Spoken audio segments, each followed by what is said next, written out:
flagship smartphone that has all the great features, amazing camera, a new chip that is made by Google that is super powerful, and also beautiful hardware to go along with it that you've probably been seeing floating around the internet for many months now. And to be quite honest, I actually really like this gray color, and I think in general, this phone looks pretty awesome. So we're gonna go over all the features of the display, the performance, and the new chip that is made by Google, the camera technology all around, and just the general experience of Google's latest flagship for 2021.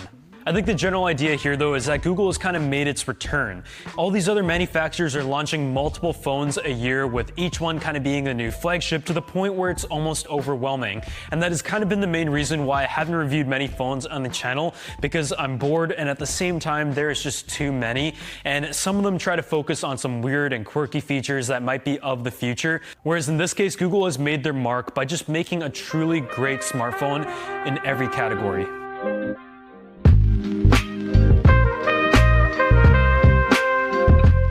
So beginning with the design, this is probably the biggest area of difference because it is completely different to what we've seen before. It is made out of glass and aluminum, and I think it actually looks really, really good, especially in the gray color here. It almost seems like a bit of a gradient from like the light gray over to the dark gray, and you have like kind of this patch in the middle with all the cameras, and instead of having like individual bumps that we've seen a lot of, it is just like a bit of like a band-aid or a patch that just goes on the top. And the reason why I like this is that even though it is something that sticks out quite a bit, if you have it leaning on like a table, for example, then it doesn't like kind of wobble around all over the place. And if you choose to put it on like a table or something, it has it at a very comfortable like leaning angle that I think makes a lot of sense. The only time where I would say that it is a bit of an issue is that if you're holding your phone like this to take some photos, it might be a little bit hard to grip, and also make it very easy to maybe smudge the lens or cover it inadvertently. The edges are overall very minimal though, and I would say that this is probably one of my favorite designs of a smartphone this year, even though I do know there are some people out there who don't think it looks very good.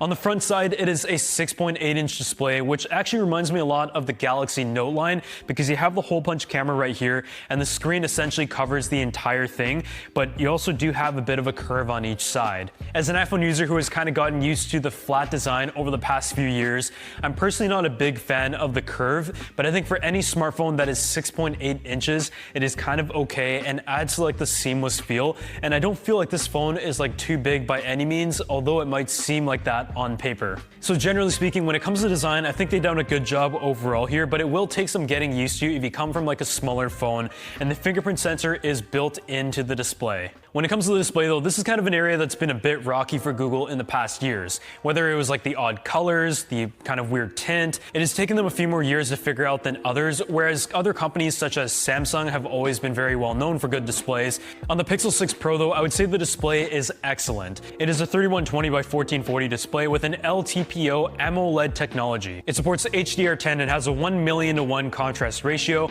and I would say that in terms of the color representation, it gives you a very good balance of contrast, vibrance, while also giving you a very accurate color representation. And I would say that that is always the most important thing when it comes to how I evaluate a smartphone display. Samsung has always been known to have like the very vibrant and punchy color, but you do have the option to kind of dial that back into more of a natural setting.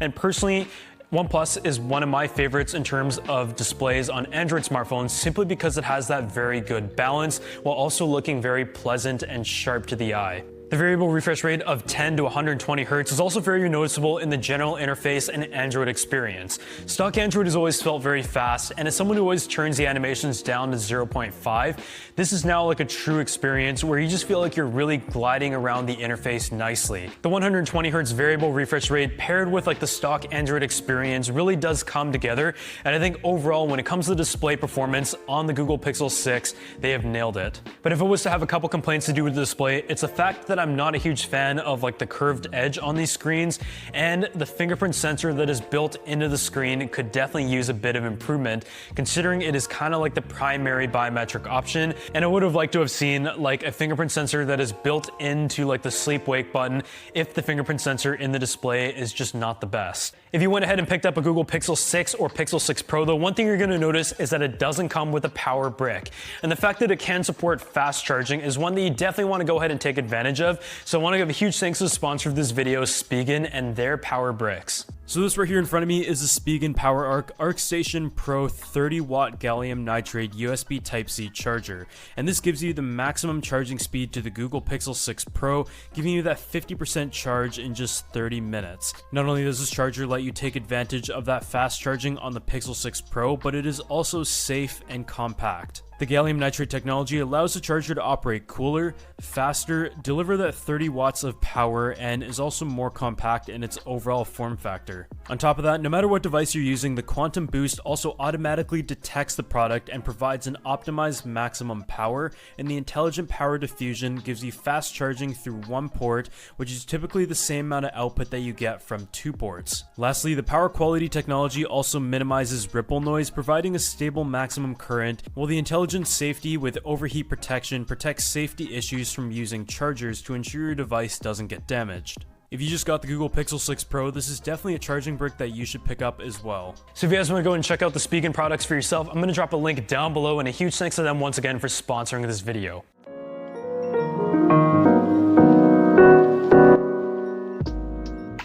Aside from like the camera and the design, I would say one of the biggest topics of this new Google Pixel 6 is the Tensor chip that is built by Google. Nowadays, companies are seemingly starting to make their chips more often, and that has been the big talk on the Apple side. And in this case, the 5nm Tensor chip allows Google to focus a lot more on like the machine learning and the AI, which has really powered the Pixel system over the years. If you guys are Pixel fans from way back in the day, you might know that Google Pixels never had the best specs or the best hardware, but they had like a very well optimized experience that made the phone very, very fast. And even when it came to camera technology, the past few Pixels didn't have any changes in the hardware, but instead really focused on software optimization and the machine learning aspects to give you the best image possible, and that was definitely the case. With the Tensor chips though, the performance has been really, really good. The interface just really glides throughout, whether you're gaming or doing like any photo editing, which is usually where I find smartphone chips do kind of start to struggle, and I see the display dim, the phone get a little bit hot. But in this case, the Tensor chips on paper is supposed to perform close to the Snapdragon 888, but at the end of the day, it really does come down to real world experience, and the two areas that you're going to notice the biggest difference when it comes to first party chip is just going to be the general optimization, the efficiency, and also the battery life at the end of the day.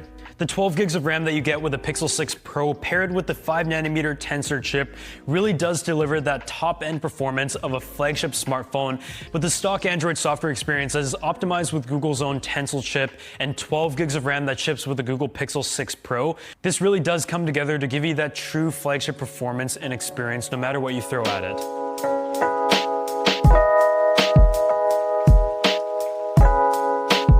On the camera side of things, though, this is another area where it's been a little bit turbulent for Google over the years as they've kind of changed their approach in the Pixel lineup.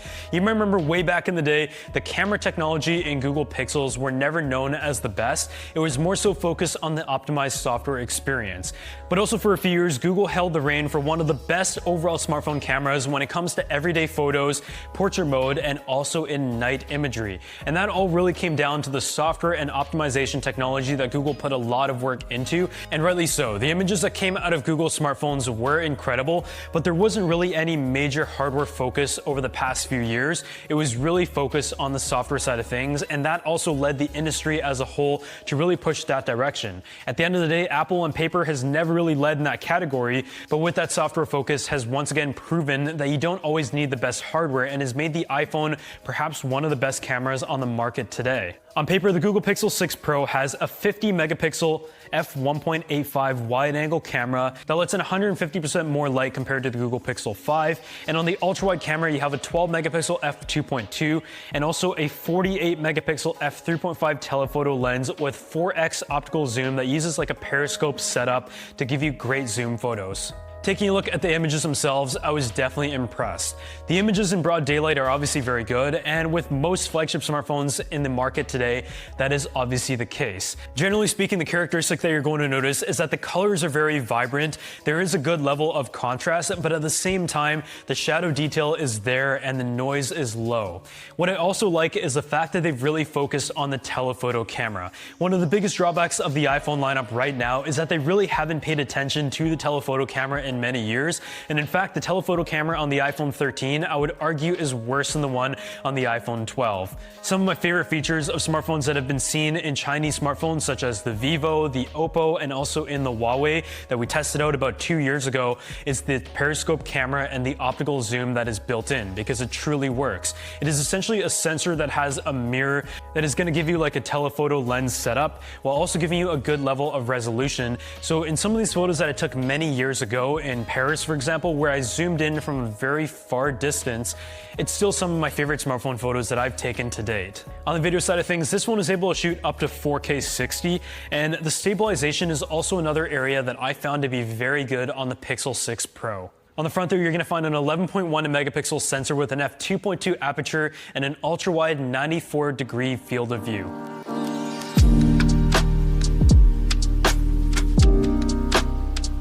So on the battery life side of things, the Pixel 6 Pro has a battery size of over 5,000 milliamp hours, which is obviously a very large size and is essentially the same size as like a lot of external battery packs out there. Being a phone of this actual dimension, I definitely expect nothing less, and paired with a 5nm Tensor chip, you expect the battery life on this phone to be very, very impressive. At the same time though, you also have to think about the 5G, the 120Hz display that is adaptive, but generally speaking, I would say battery life on these smartphones have really improved over the years.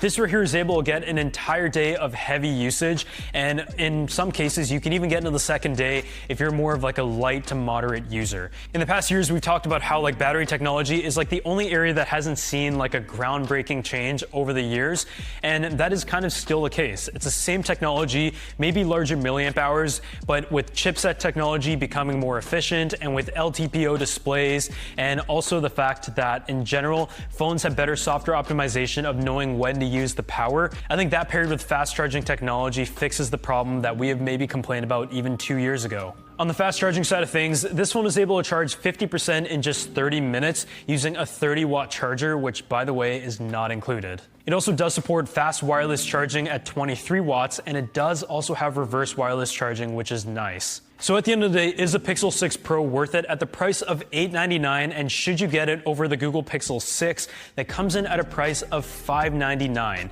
And for any smartphone buyer, I feel like that is a pretty significant price difference, but there are a few areas to really look into.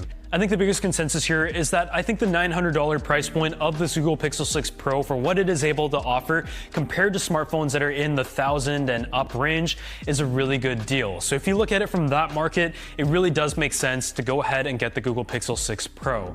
But the fact that the Google Pixel 6 is a very good value at the same time with the Tensor chip, a really good battery life still, and also pretty good camera technology, but with lower resolution display that still gives you 90 Hz. If you're kind of looking for a mid-range smartphone, the Google Pixel 6 is great in of its own, but I feel like that doesn't really make sense to compare directly to the Pixel 6 Pro, because it is essentially Google trying to compete against two different markets as opposed to competing within itself. You're also missing a telephoto lens, but at the same time, there are some areas of the Pixel 6 that might make it a better option than the Pixel 6 Pro, including the size of 6.4 inches and not having any curved edges on the display. Some people just prefer that based on personal preference and don't really need some of the extra bells and whistles that you get on the Pixel 6 Pro. But at the end of the day, because this is a review of the Pixel 6 Pro, I've got to say it is one of the most impressive overall smartphones on the market today that competes in the flagship class. And if I was to switch over to Android, I think this would be the phone that I would personally choose. If you guys enjoy videos like this and want to see more on the channel, as always, just make sure